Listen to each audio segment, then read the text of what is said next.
కనిపిస్తున్న ఈమె పేరు జ్యోతి మల్హోత్రా. తినొక యూట్యూబర్ అన్నమాట. అంటే ట్రావెల్ చేస్తూ అనేక వీడియోలు రికార్డ్ చేస్తూ తన యూట్యూబ్ ఛానల్‌లో అప్‌లోడ్ చేస్తూ డబ్బులు సంపాదిస్తుంది. ట్రావెల్ విత్ జో అని చెప్పి ఒక యూట్యూబ్ ఛానల్ క్రియేట్ చేసి అందులో తను వివిధ ప్లేసులకు వెళ్తూ అక్కడ అంటే వీడియోలు చేస్తూ రికార్డ్ చేస్తూ వాటిని తన యూట్యూబ్ ఛానల్‌లో రికార్డ్ చేస్తూ ఉంటుంది. సో తిను పాకిస్తాన్‌కి గూఢచర్యం చేస్తుంది అని చెప్పి మన భారత్‌కి సంబంధించిన అతి సున్నితమైన సమాచారాన్ని పాకిస్తాన్‌కి చేరవేస్తుంది అని చెప్పి తినని ఇంటెలిజెన్స్ వాళ్ళు అరెస్ట్ చేశారన్నమాట. ఆ అరెస్ట్ తర్వాత ఈమెని కోర్టు ఒక 5 డేస్ పోలీసుల కస్టడీకి అందించింది.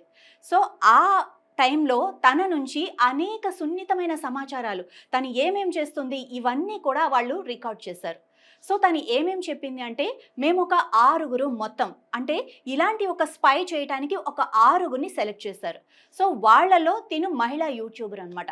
సో వీళ్ళంతా కూడా పాక్ నిఘా సంస్థ ఏదైతే ఉందో ఐఎస్ఐ దానికి చెందిన వారితో తరచూ వాళ్ళతో మాట్లాడుతున్నారు అని చెప్పి సంప్రదింపులు జరుపుతున్నారు అని చెప్పి అలాగే శత్రు దేశానికి మన దేశానికి సంబంధించిన అతి సున్నితమైన సమాచారాన్ని అందిస్తున్నారు అంటే స్పై చేస్తున్నారు అని చెప్పి వీళ్ళ 6గురిని ఒక హర్యానాలోని ఒక వివిధ ప్రాంతాలు అంటే ఒక్కొక్కరిని ఒక్కొక్క ప్లేస్ నుంచి అరెస్ట్ చేశారు.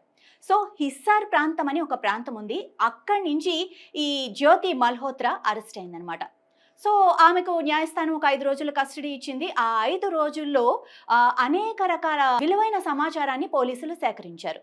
సో ఇంకా తనలాంటి వాళ్ళు ఇంకా చాలామంది ఉన్నారని వాళ్ళందరికీ కూడా పాకిస్తాన్ వాళ్ళు డబ్బులు ఇస్తున్నారని సో వీళ్ళంతా కూడా వాట్సాప్, టెలిగ్రామ్, స్నాప్చాట్ వంటి మెసేజింగ్ ప్లాట్ఫామ్స్ ఉంటాయి కదా. సో వాటిల్లో అనేక రకాల పాక్ వ్యక్తులతో మన దేశానికి సంబంధించిన మన దేశ భద్రతకు సంబంధించిన అనేక విషయాలు వీళ్ళు చేరవేస్తున్నారు ఈ ప్లాట్ఫామ్స్ నుంచి అని కూడా సమాచారాన్ని సేకరించారు. అండ్ అలాగే 2023లో పాక్కి కొంతమంది బృందం వెళ్ళారు.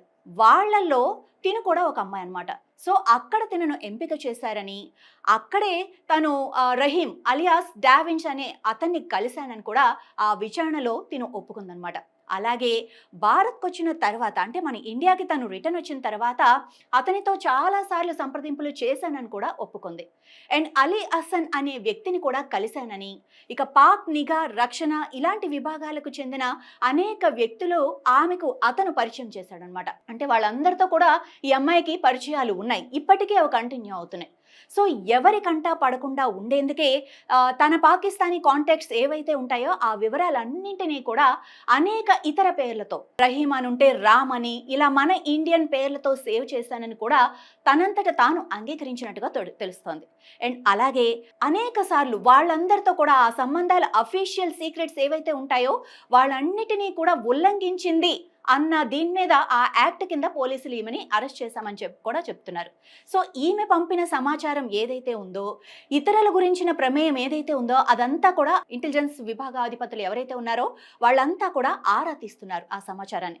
ఇక అరెస్ట్ అయిన వారిలో పటియాలా అనే ప్లేస్కు సంబంధించిన కల్సా కళాశాలలో చదువుతున్న దేవేంద్ర సింగ్ దిల్లాన్ అనే అబ్బాయి కూడా ఉన్నాడు. ఈ అబ్బాయి ఏం చేశాడంటే మే 12న తన ఫేస్బుక్ ఖాతా నుంచి ఒక గన్ ఇంకా ఒక పిస్తోల్ ఈ చిత్రాలు ఏవైతే ఉన్నాయో వాటిని పోస్ట్ చేశాడు. సో దాంతో అది నేరం కాబట్టి ఇలాంటి టైంలో అలాంటివి పోస్ట్ చేయకూడదు కాబట్టి తనని కూడా అరెస్ట్ చేశారు.